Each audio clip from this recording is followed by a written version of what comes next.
There's only one review of the rings, only one that can bend a fan base to their will, and we do not share power. Welcome back. We are on the season finale of Lord of the Rings, The Rings of Power Season 1, Episode 8. And we're back. It's Cam, it's Kyle. We're here to review the final episode. If you're watching this on YouTube, please leave a like and a subscribe. It really, really does help us. If you're on podcast, please follow us wherever you get your podcasts from as well. Loads of stuff on the GenreVerse podcast network. Kyle will probably tell you a little bit about some of the other shows that we do a little bit later on. Hold on 1 second, Cam. I forgot the recording in progress. Okay, you're good. If I lose the beginning of it, I'll just take it from a previous episode. There you go. Keep going. Previously on. Also, hit us up on the lrmonline.com if you want to see written reviews of the things that we're talking about, or any other kind of interesting stories and out there in the entertainment, whatever genre you're into. We're trying to cover it as best as we possibly can. Anyway, we're going to go the same way we always did with this review. We're going to give you our non-spoiler thoughts to begin with, and we're going to grade it. I've got 2 grades, weirdly, for this one. There's the my grade, and then there's the me if I wasn't me grade, which is strange, but I'll explain. And then we'll get into spoilers. We'll let you know before we do, and we will chat about it. We are a little bit late getting this one out compared to usual. Just family stuff at my end. Just restricted us a little bit this week. So it happens. Let's get started then, Kel. So what did you think of the season finale of The Rings of Power? So my guess is, and I'll actually leave the base screen up, your scores, like you said, one is if you weren't you, which means you weren't burdened with knowledge. So you try to look at this as someone that might not know the deep lore. Okay, well, I know enough of the deep lore to know where some of these things, plus our conversations over the last 8 weeks, 7 weeks. Yes, one thing I was kind of thinking, will I have influenced you in some way? A little, but not. I really tried to come at this finale from only what I knew going in, so not thinking about blue wizards or anything like that, because I didn't know about blue wizards before. And I still felt like this finale was written by a 14-year-old freshman in high school. Okay. I think it goes back to some of the complaints about writing and editing we had earlier, such as, oh my goodness, Halbrand is so sick, he needs elven magic, and then just walks out of the place, gets on a horse, and sort of plot. We need the plot to go here, so let's write something that gets characters for me to be, and they did the right. They did the right thing in this, where when we do see him with Galadriel, he is hung over the back of a horse. Why didn't you guys do that to begin with? Like, it almost seems like they wrote different things and put it together in post to see whichever one would fit better, which is awful if that is what they did. There's other things that we'll discuss when we get into the spoilers, specifically where I'm going to point out and be like, this is Obi-Wan Kenobi level bad writing. The ending would play well if we had never, if you know absolutely nothing, if you had only seen the movies, I think the ending probably does play okay for many. As soon as you tack on any bit of knowledge beyond that, and I'm not talking like as much as Cam or even as much as me, if you've thumbed through some of the lore, the wiki pages, this probably didn't feel that well, and the more you know, the less well this really felt. And it's such a shame, because my goodness, man, did this show not start off with a lot of promise? And I hate being disappointed. And at the end of the day, this was disappointing to me. We got 4 good episodes throughout these 8, right? 8. Yeah. 4. So we got 4 good episodes throughout the 8. 1 okay episode, which had lots of action and stuff, but was not the best put together action. And then we got what I feel were 3 poor episodes, including what was it, 5 and 6, and then this one. See, I don't know if I would say this is, maybe, I mean, this is your point of view, obviously, but I don't know if I would call this episode a poor episode as such. I think it's burdened by things that came before it, if that makes sense, which again goes back to like Obi-Wan Kenobi almost, that, something happens here, and because of that, it has a ripple effect as things go along. There's almost an element of that a little bit this week for me. I didn't think it was I wouldn't call it poor, but if you're executing something that was poorly written before, you can't make it any better by continuing down that path. So I don't. While sure, technically, cinematography remains great, music remains great. The majority of this CGI remained as serviceable as previous, and though there wasn't a lot of it this time around, there wasn't a need for it. Overall, did it check off a bunch of technical as subjective as you can get type boxes? Sure, yeah. But as far as story overall, even though it's only continuing on what came before it, it still feels like it's written by either someone without a lot of maturity and story. And I'm saying this as someone that doesn't write stories, just reads them. Someone without the maturity of some more prestigious writers, or like I said, it's like a 14-year-old's fanfic, man. I mean, it just, I don't think it's the script quality that's the problem. For me, it's the pitch itself. It's the initial, this is what we're going to do, which comes from the showrunners, that I've got a few issues with, if that makes sense. But I think the writers are doing a good enough job with what they need to do to service the story in terms of writing dramatic scenes. I think the performances are okay. I think the actors do their best to sell it. But yeah, what grade would you go for? So for the episode or the both, we'll do both. So for the episode, I would say that this is a B-. Okay. Potentially even a C+. I need some time to kind of think, and I'm interested in hearing what you say, if it'll move me again, Cam. Yeah. But I don't want to, because like you said, is what they executed as subjectively as you can. Well, yeah, I guess, and that's why I'm willing to give it a B-. Is it?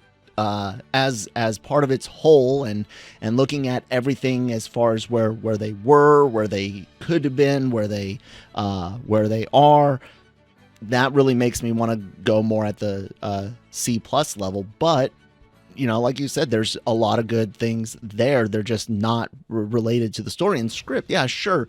If you mean by do the words flow and stuff like that, yeah. But does the story make sense? And again, like you said, burdened by what came before.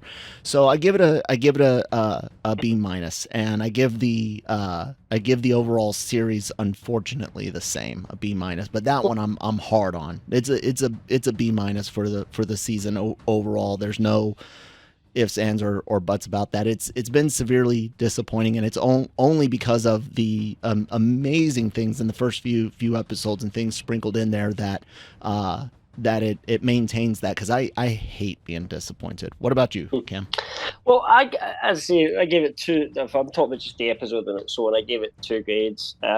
Initially, I said if I was coming in this pretty fresh, and I sit and look at it objectively, I would have probably gave this a B, overall, this episode. But my own personal bias in this, I'll explain more of this when we get into spoilers, but unfortunately there's a lot of lower changes which you either have to accept, okay, they changed that, let's move on. Can you accept that, or can you not accept that? Yeah. And there were things now that I am struggling to get my head round and say I'm enjoying this, because it feels more fan fiction it was always, I was always looking at this was always going to be fan fiction because there was never enough written to make it anything but that, right? So always had give it that caveat. However, that kind of, what's the word I'm looking for? I'm kind of what I'm giving it only goes so far, if that makes sense. You know, there are things that you feel are set in stone based on what was actually written. You understand that there's wiggle room on things that aren't explicitly written, and here they're changing things that had some concrete lines already. Exactly. There's some changes made from the lore that I'm not necessarily sure why the changes were made, or that they were for the better than what they could have done if they had stuck more closely to what the lore actually is, if that makes sense. But I did think they kind of executed it okay. I think the mysteries that we've been talking all season were all a bit obvious, and therefore the whole... I'm gonna rip into the big one. You know exactly which scene I'm gonna go back to. I know, as well. I know exactly. Yep. And Numenor. Yep. So I'm trying to think out how to say this without. So everything just without a hot take. I thought perhaps that the writers were being even cleverer than what all the general fans were saying. Well, this is obviously happening, and this is obviously happening. But there was an undercurrent of me, like maybe sitting there in the background thinking, I'm hoping the writers will be more inventive than that and actually shock everyone a little bit with a few differences here. And then maybe it's not fair for me to hope for that for a season and then get disappointed when it doesn't happen. But at the same time, I can then say that all the reveals or the mysteries that they had that were supposed to be were all really telegraphed from episode 1 pretty obviously, too obviously for me, if that's really what they wanted to do. So that's it's all kind of low stuff that's my issue with it ultimately. I think if I was taking it and I was brand new to it, I would appreciate some of your points of view. There's a couple of things I would say, I don't like the way they did this. This kind of didn't make sense to me. Still certain episodes in the past, some of the geography issues are still an issue.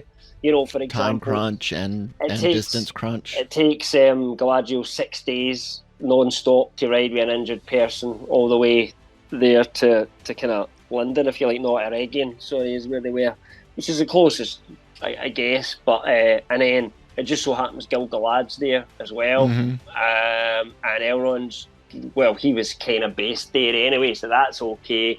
But again, just that whole, I think sometimes what they've done by squashing all of this mythology into thousands of years into a small package, they're having to move. And it's strange for a show that's been critically called slow-paced, but sometimes they're actually moving some of the pieces about so fast in terms of the kind of geography that you don't really get a sense of any time passing properly for me. Yeah.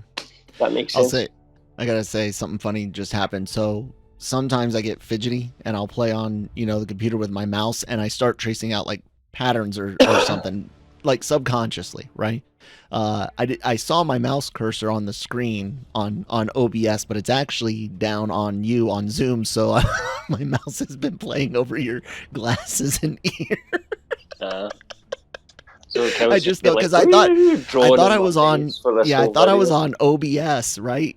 And I'm like, yeah, there's the thing that I do sometimes, and nope, it was actually I'm seeing the recording in OBS. But yeah, I get it, man. I really do, and that's always been one of the hardest things about watching, especially like comic book movies, anything with Star Wars, especially if you were an EU fan. There's a burden of knowledge, a burden of what came before, and there's it's a very case by case basis on it's what selfish actually in some ways, I think, because what we're doing is we're saying, like, if we were making this, we would want this, that, and that, and because it's not there, we don't like it. Sometimes, well, yeah, I'm not saying that, and I try not to ever do that, because I stopped my I wish comic book movies would be panel to screen when I saw Iron Man, and I was like, okay, yeah, no, we don't need panel to screen. And then, when we got the additional movies and others were still upset they weren't getting panel to screen, I was like, no, we don't need that. I don't think that we need that page for page adaptation of this story either. All I'm saying is that it could have been slightly more accurate than what it's been so far. What I will say this, that there is the potential to still change my mind by doing certain things in future seasons, which could almost kind of forgive them for some of that, because now it's kind of going in the right direction. So I'm accepting that as well, that I'm not necessarily super excited for season 2, but it could become better to me as it goes on, theoretically. Before I carry on with the point that I was going to make, what would you grade the season then?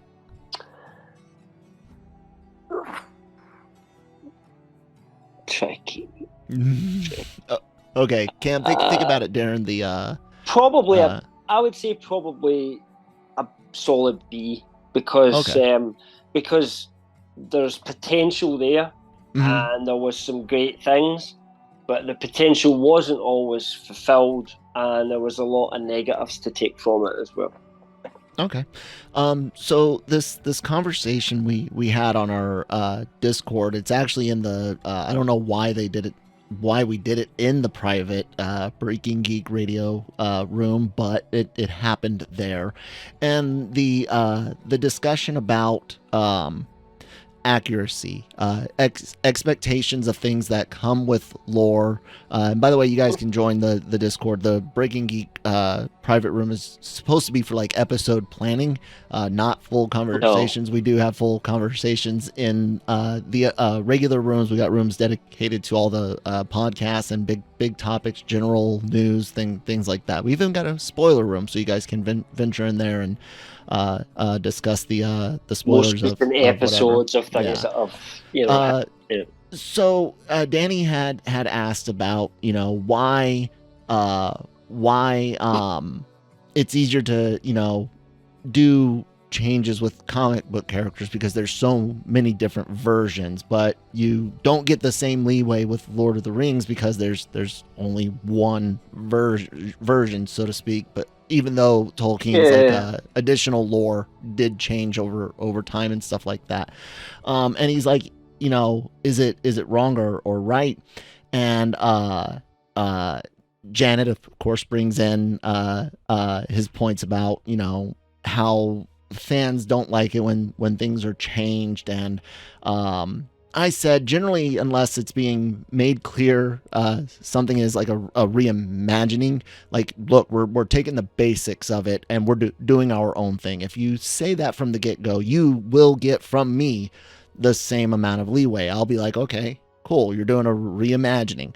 Let's see what you got. One of the best out there. If you reimagine something, I think you always still will compare it. Well, it wasn't as good as the original or something like that, even if it's a change of medium.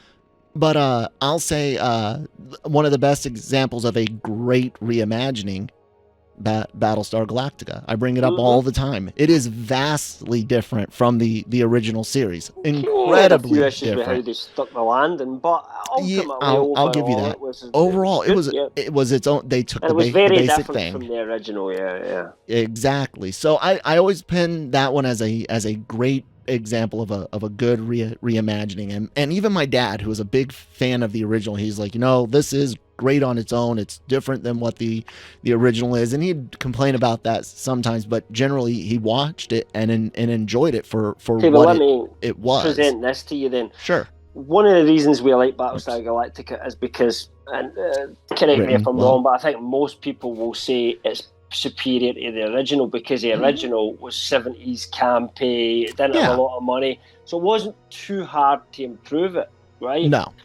I think the problem is we're seeing, in something like Rings of Power, what we're seeing is, again, well, to make this work, we need to change it, you need to be brave and make changes. Okay, but is the end result then better? Good. than this the time source it material. Most certainly wasn't.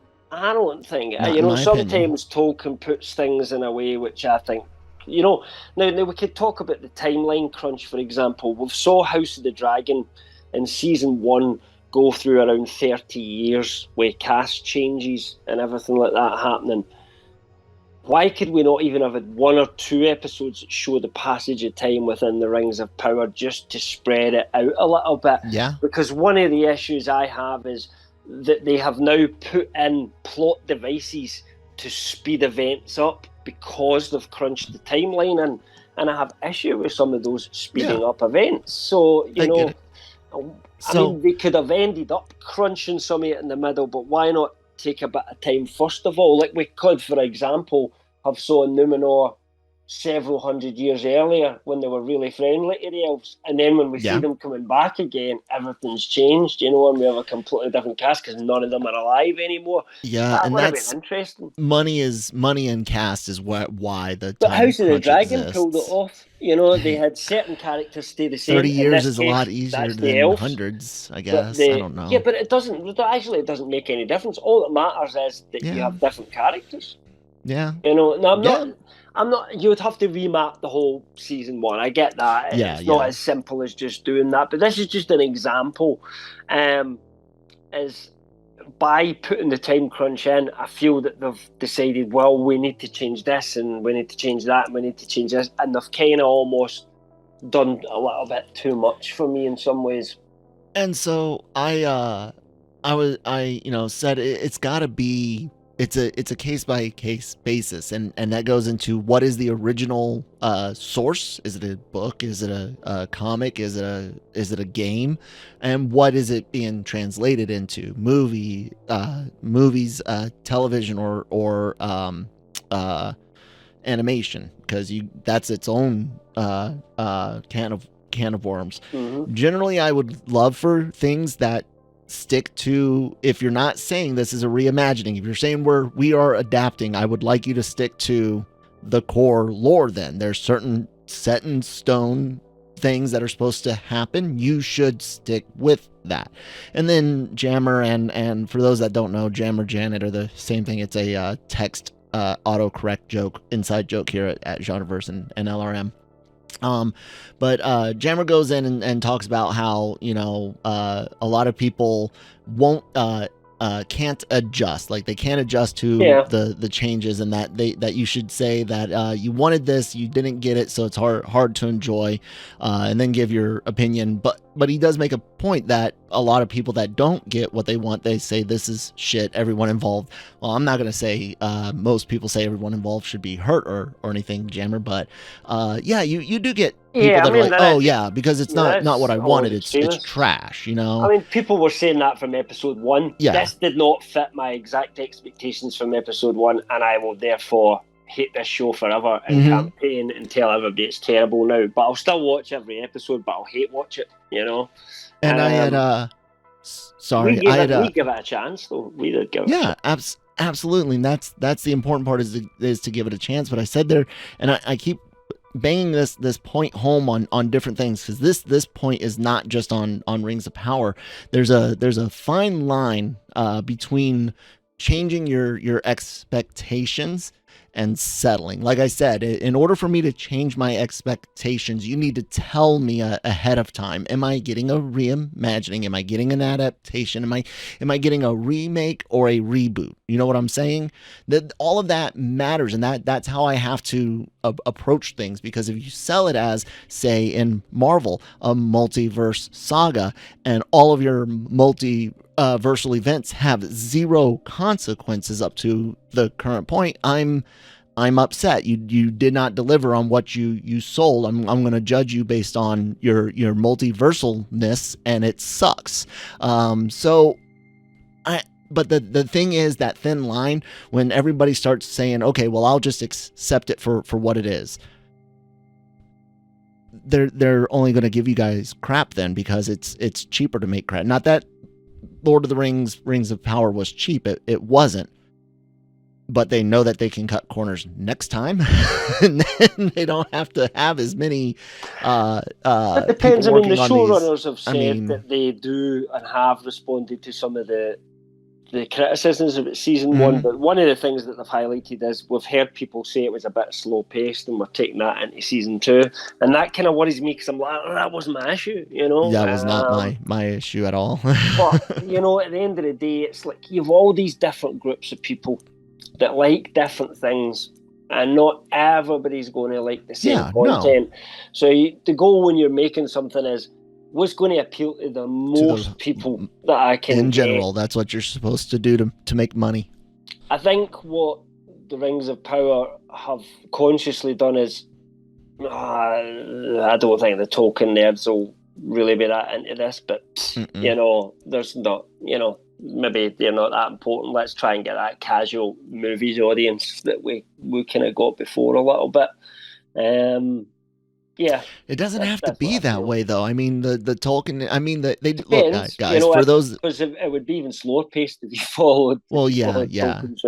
I know that Jammer ranted for like almost 30 minutes of pre-show on Breaking Geek for about how awful, boring Lord of the Rings is. But I'll say that. You're not a fan, then? I've not listened to Breaking Geek for the last week. I would say he's a fan in the general sense, but he is not a fan of Tolkien's style of world building, and you got to watch it. I don't want to put words in his mouth, but yeah. I was crap. I had another. I think I lost the point. I'll just wrap up with this. It is people that are like, oh, you should. There's a difference between why people can enjoy things and should enjoy things that they find enjoyable, but that doesn't mean that people should enjoy things. And I think quite often we are, I talked about this with Manny on the Daily Cup of Genre.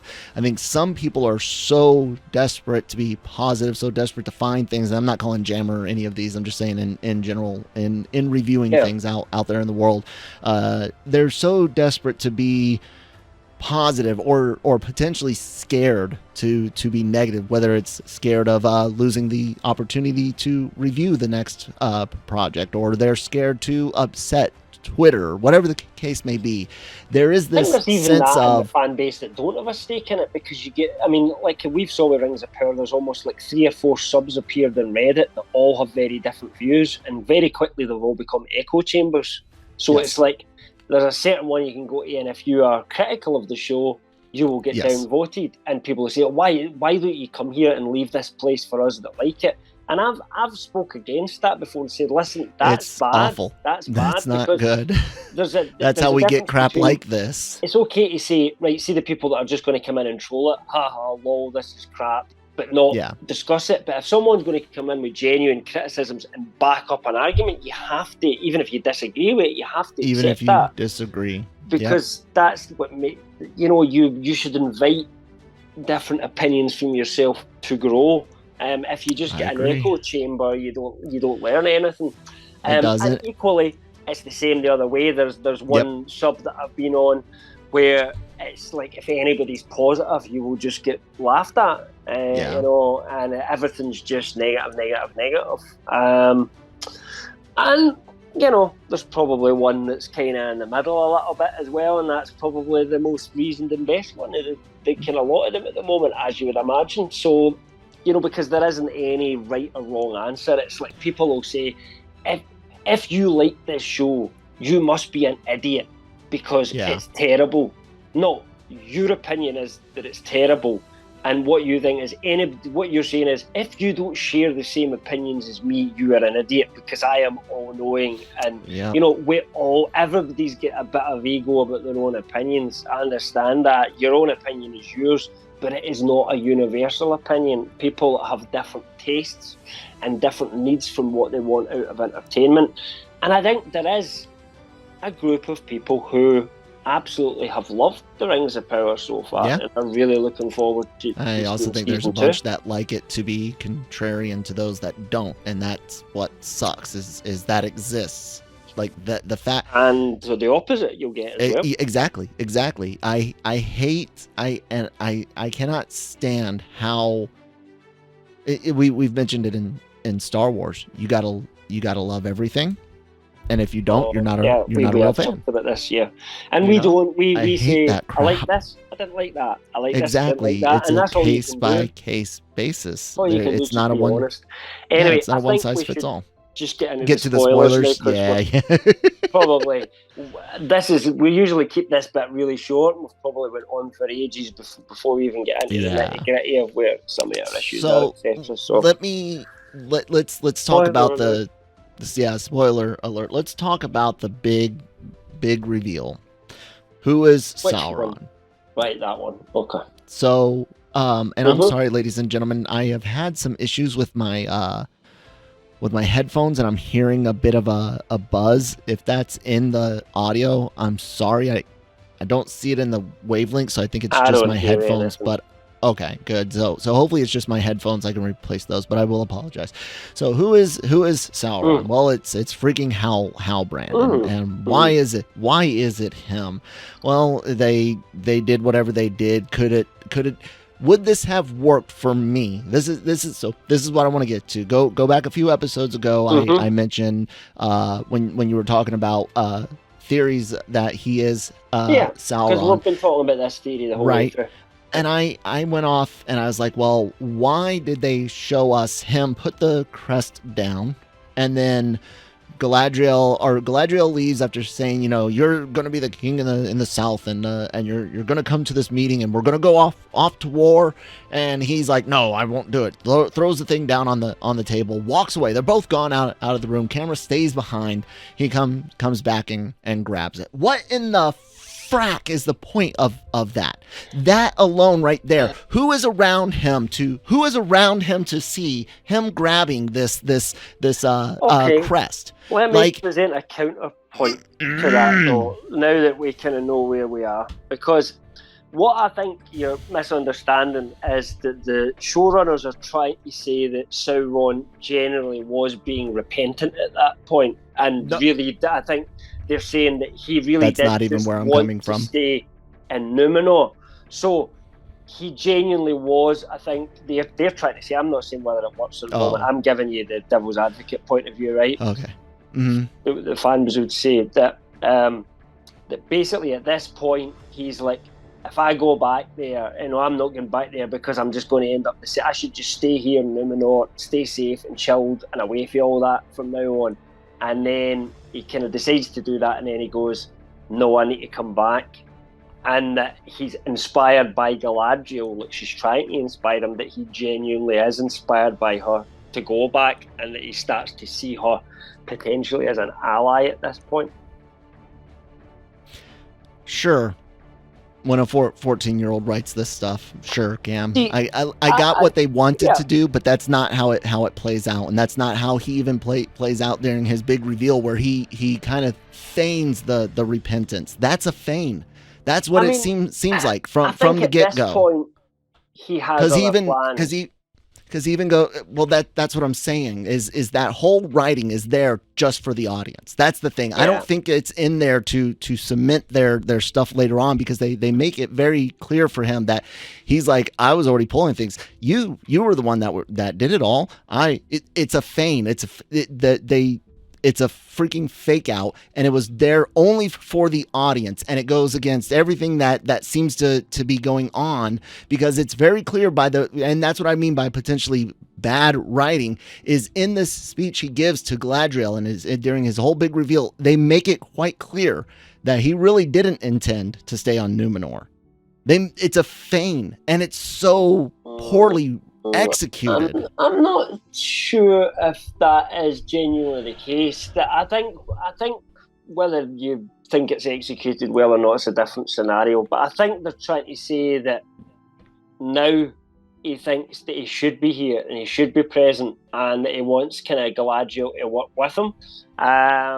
And I think that we are seeing that kind of dominance, but they're trying to say that at the point where they met at first and he saved her, and then they went to Numenor, he was just lying to kind of stay in Numenor and retire or whatever. However, when you analyse that as a character, once you know that this character is actually Sauron and you apply the properties to Sauron that this character has, then there are a lot of things start to not make sense. Don't make sense. That's what I'm saying. Just it's go right not in their back character. It's written just for the audience, and it's dim. Or was it 2? I don't know. Sorry, go ahead. Why would Sauron... let's say Adar killed a version of his body and that story was true. We don't know if that story was true, but he said he killed Sauron. So let's say that he did kill one of Sauron's bodies. It clearly didn't look like Halbrand, or else Adar would have recognised, right? So Sauron's given himself a new body at this point. So we know he's a shapeshifter. He's a Maya. He's basically an angel-like spirit. What's he doing on that boat? Because he says he wasn't intending to go to Numenor. That wasn't his intention. He doesn't seem to know Numenor sort of exists at this point. So where is he and what was he doing?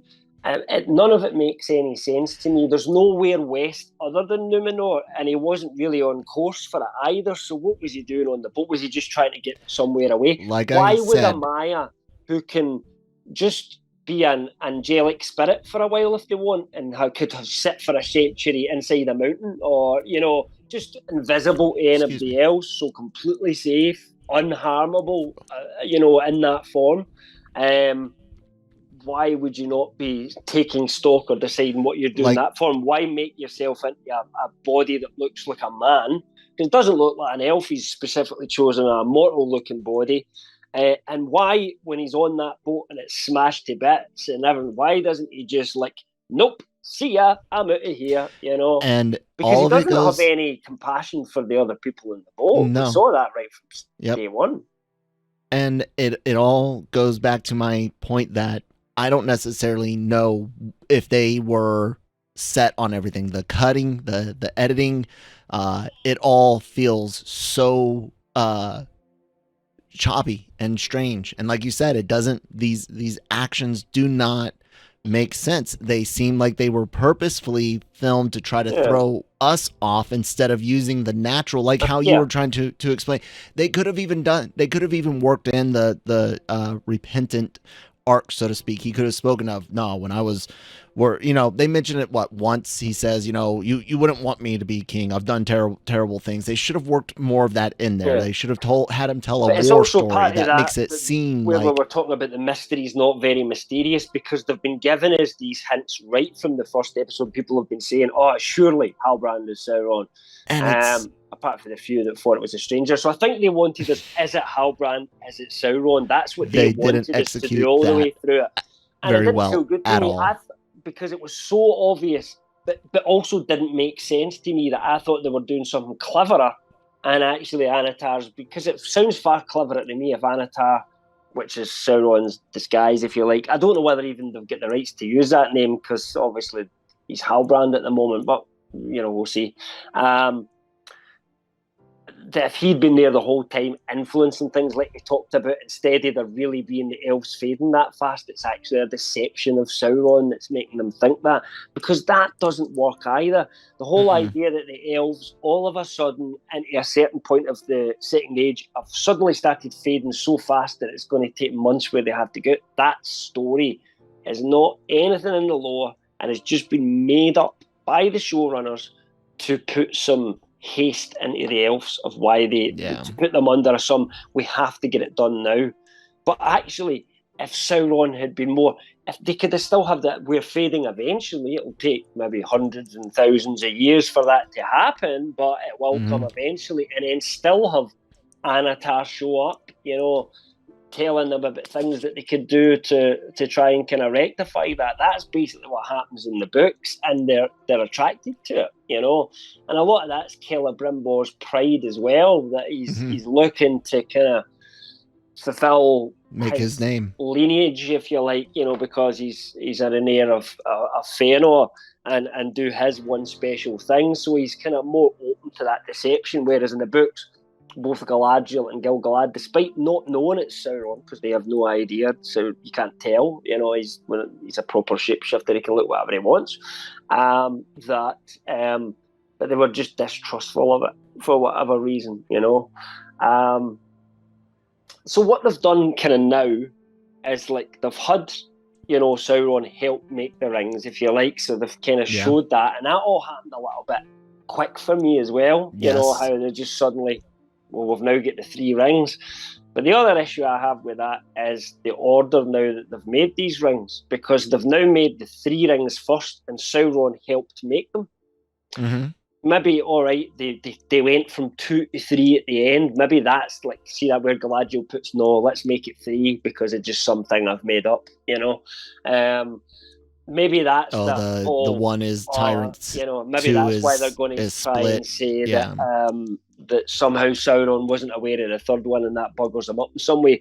But just to clear up what the lore is at this point, so Sauron and Celebrimbor, they actually theoretically make other rings, which Tolkien talked about essays of the craft, but not considered any of the great rings beforehand. Whether that was Celebrimbor on his own until Sauron helped him, I'm not sure. But the point is that they made the 7 and the 9 first. Mm-hmm. Those were the first ones that they made, right? Dwarves and so men. At this point they've got the 7 for the dwarves and the 9 for the men. Now, whether they were designed to be given to men or dwarves at that point is not exactly clear. Sauron leaves them in Eregion and he goes to Mount Doom, and where he creates the 1. Forges while the he's 1. away doing that, that's when Celebrimbor Celebrimbor make the 3. So there is a clear thing in the Legendarium that Sauron never had an active hand in the 3, although the craft, he was still involved in, is still from his knowledge. He didn't have a direct hand in them, and that's why that when during the Third Age, when Sauron is defeated and he no longer has the 1 ring, that's why the 3 elven rings work perfectly well, and that's how they're able to keep Rivendell and and all that sort of stuff as pretty and powerful as what it was, if you like. But if Sauron had to ever wear the ring again, they would have to remove theirs because the 1 is still dominant, ultimately over the other ones, no matter what.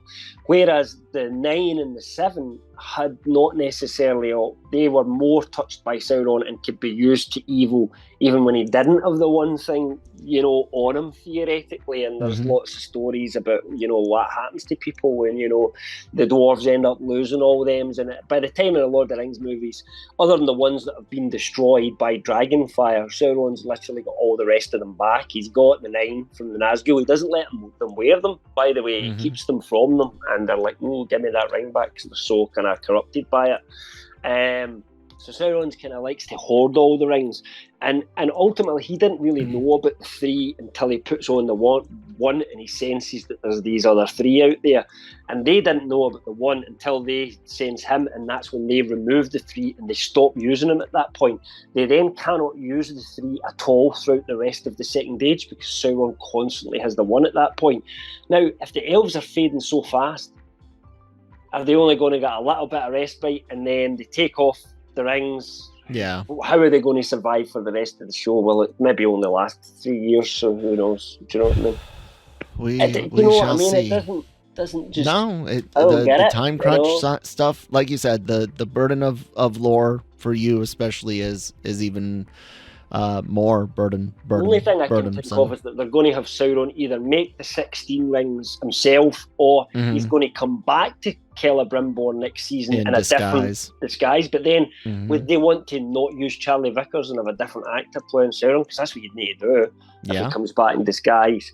And have him, influence Celebrimbor to then make the other 16. Because remember, they talked about how this should be a power only for the elves.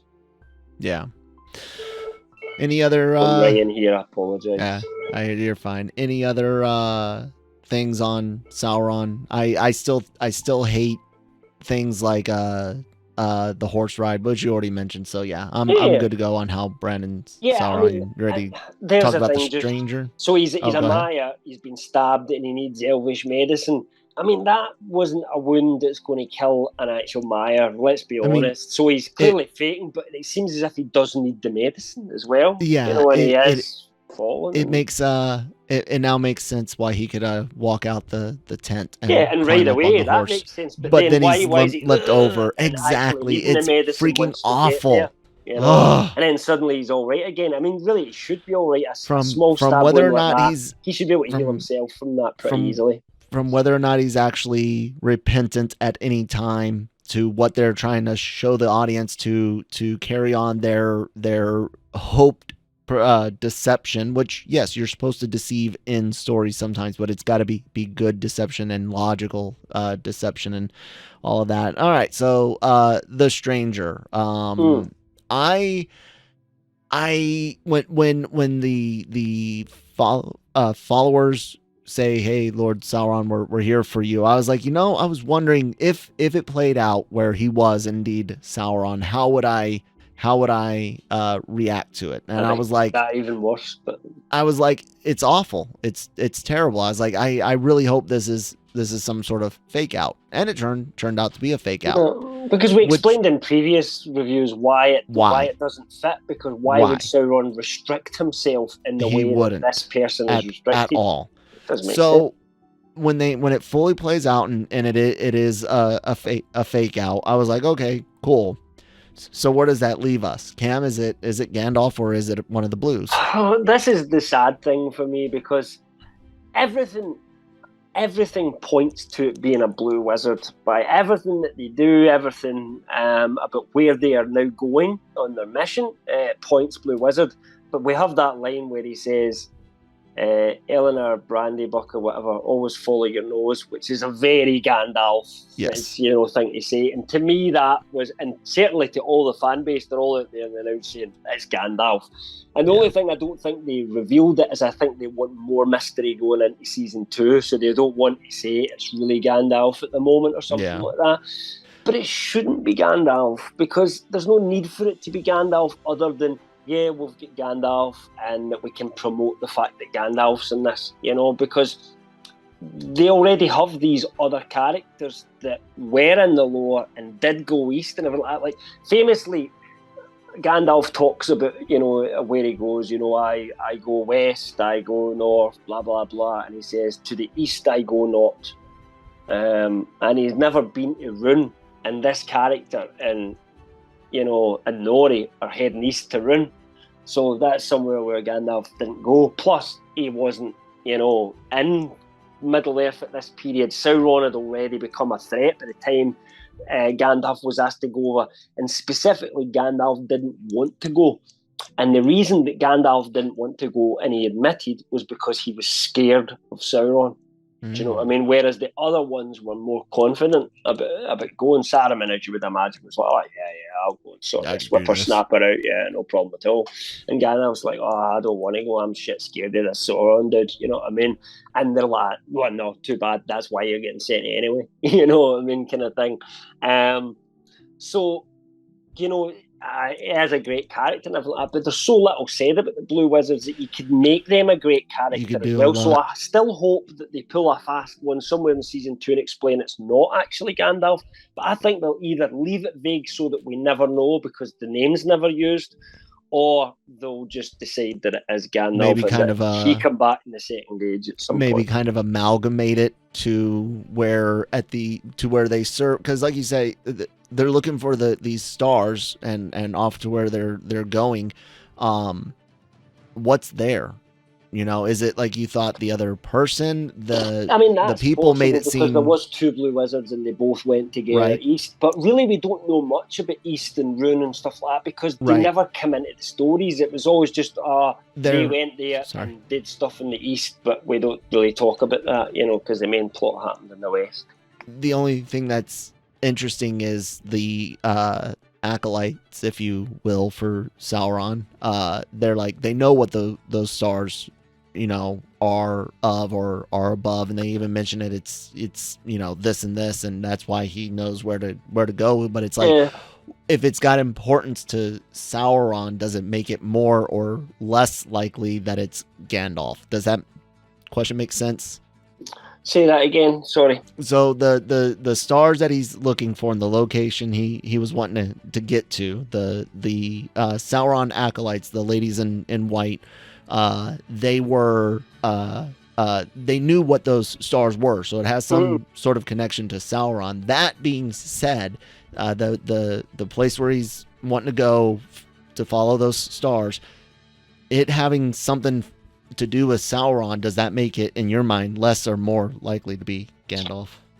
It wouldn't really matter, because they have to have a reason that they're going east. There has to be some reason that, and I'm guessing most of it will be made up story. They're going to make up their own little story about what happened over there.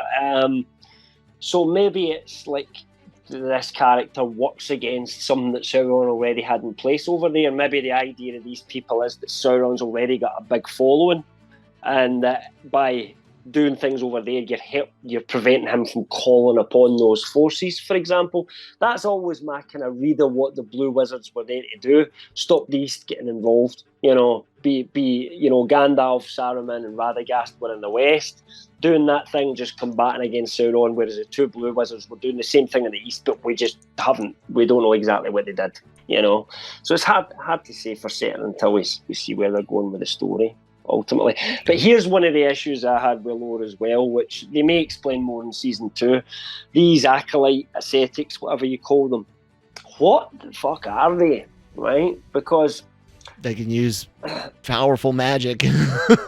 And why? What makes them able to do that? These, literally, they have almost a wizard battle against a Maya, right? Although it's in Astari, so, he's not got full access to his Sauron-like powers, but he's still, like Gandalf, powerful, right? So still pretty good. And, there's a kind of back and forth, or at least one of them seems particularly kind of powerful at the two of them anyway. So normally when we have powerful characters in Tolkien, you can arguably Tom Bombadil's the only one that there's arguments still to this day about what he actually was, because it doesn't really fall into any classification.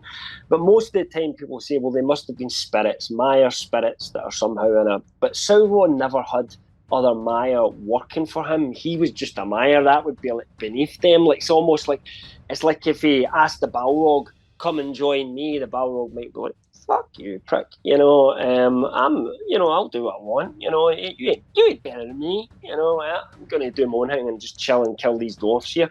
There's no kind of, it's like they all served Morgoth because he was a higher class of being again, right? So there's not really any evidence in the lore of Sauron having any Maya working for him, because they would be ultimately just as dangerous as Sauron is in every way. And would have to be accounted for somehow. So what are they? Elves aren't usually that powerful unless we maybe go to some of the very ultimate heroes of the First Age, you know what I mean? But none of them really are that kind of powerful without any rings or anything like that. Men, well, the Nazgul end up getting like sorcery powers, but that's all after they've been corrupted by the rings and after they've become wraiths and they're part of the unseen world.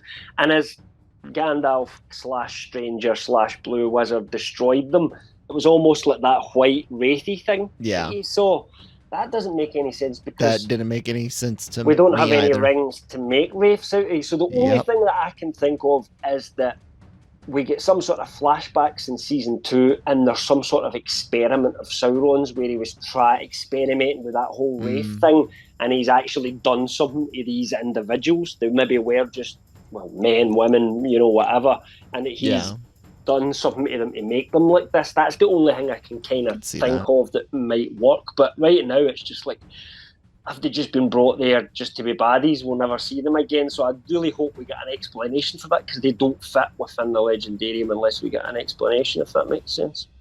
No, it does. It makes sense. Yeah, I don't know. It could for me go either way, because I don't know I don't have the knowledge of the lore, and there's not as much on the blue. But as a person that enjoys I enjoy it when people can find the wiggle room in a story to expand versus just changing things. So changing something that's established. So going with Blue Wizards versus Gandalf means that there's less toes to step on. That's what I would want to go with. However, if it were Gandalf, because I don't know anything, I could see him doing it that way, and it'll all depend on how well it's executed. So, were you disappointed? You kind of change that, I suppose, and decide what they want to do. Just because they use that line, there will be some people now, if they say it's not Gandalf, that are disappointed by that as well. I would be the other hand. I would be disappointed if it is Gandalf. What about the other? I mean, they kind of sort of try to make sure they tied off Durin and the elf and Bronwyn over in the Southlands. But we didn't get to revisit some of those characters.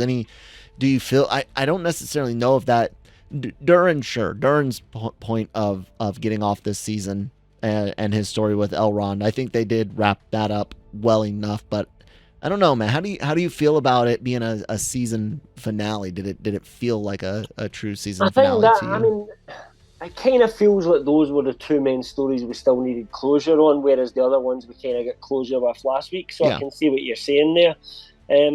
I mean, even the scene that we had of like Miriel and Elendil arriving back in Numenor, kind of almost didn't feel we needed that.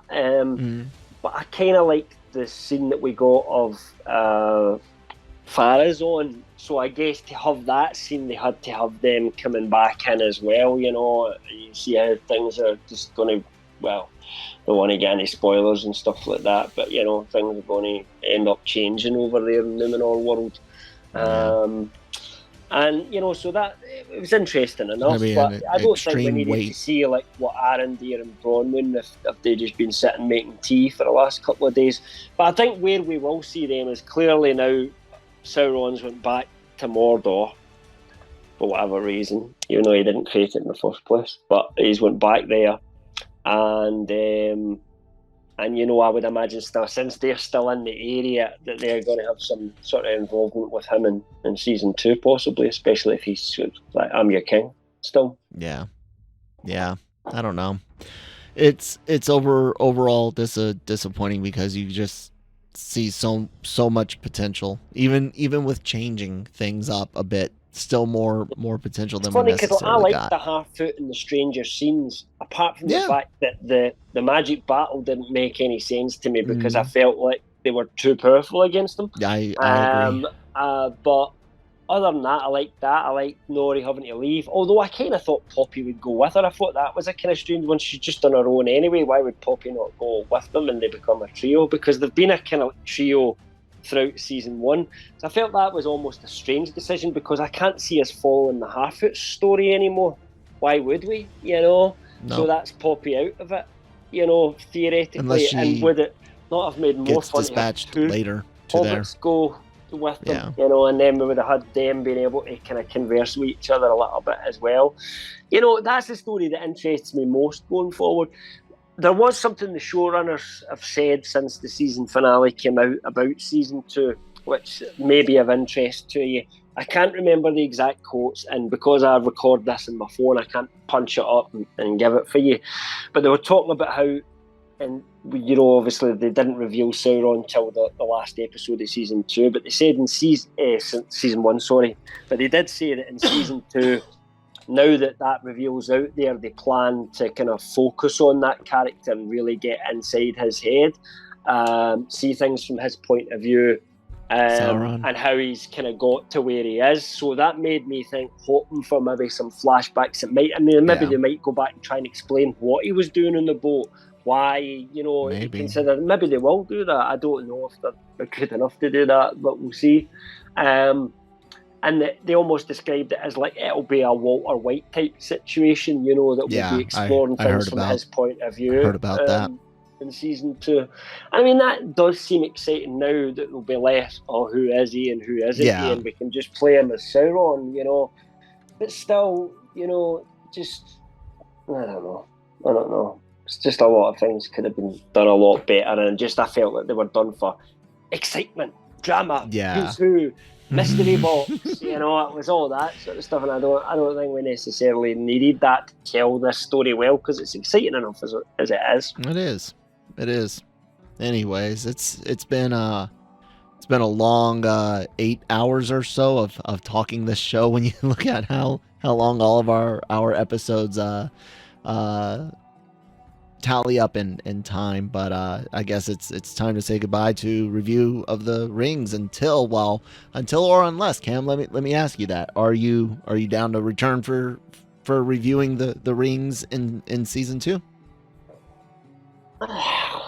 It depends, because if we start it, then I think we owe it to the readers that we go all the way through. Our viewers, or whatever you podcast listeners. But I don't know. I mean, maybe it could be 1.5 to 2 years before we see season 2 come about, and by then we'll have heard a little bit more. Does it? Curiosity would mean I'll watch it anyway. I'm going to watch that first episode, but I won't have the same enthusiasm for it as I was having in the middle of this series, when I was like, I love this show now. Remember episode 4 when I was gushing about it? So let me ask this then. We were less excited about I don't know how to word it. How does this compare to your excitement for season 2 of Wheel of Time?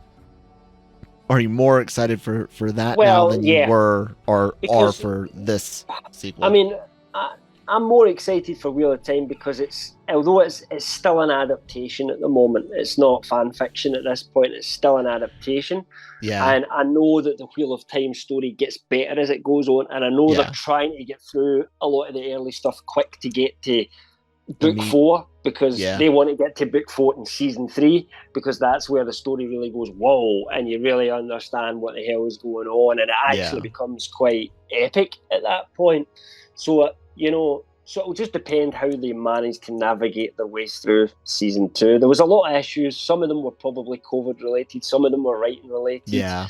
But there was a lot to like about Wheel of Time as well, and there was a lot to not like about it. So again, it'll be whether they've took it and they've reacted to those criticisms and they've improved certain aspects. I would say Wheel of Time had nothing really going for it as far as general audiences, but delivered an overall better package to me than this, which had everything going for it with general audiences. As far as imagery, always going to be a knowledge, and task, though. I mean, it always and was, this became more. Yeah, this was more disappointing. When in doubt, you can always fall back to the book and say, what did they do in the book? And people must have liked them because they sold millions of copies. You can't do that the same way this Rings of Power, because we have no dialogue, for example. So we talked about this back in episode 1, and they've done quite well with the dialogue. I liked Halbrand's dialogue when he's talking about, I've been awake since before the first, since the first silence. In that time, I've had many names, and he sounded like, I liked his performance, and he sounded more like an angelic Maya at that point rather than a guy all of a sudden. And I loved the way he was like, mind powers were and stuff like that, because he is pretty strong after all, and was trying to kind of convince her.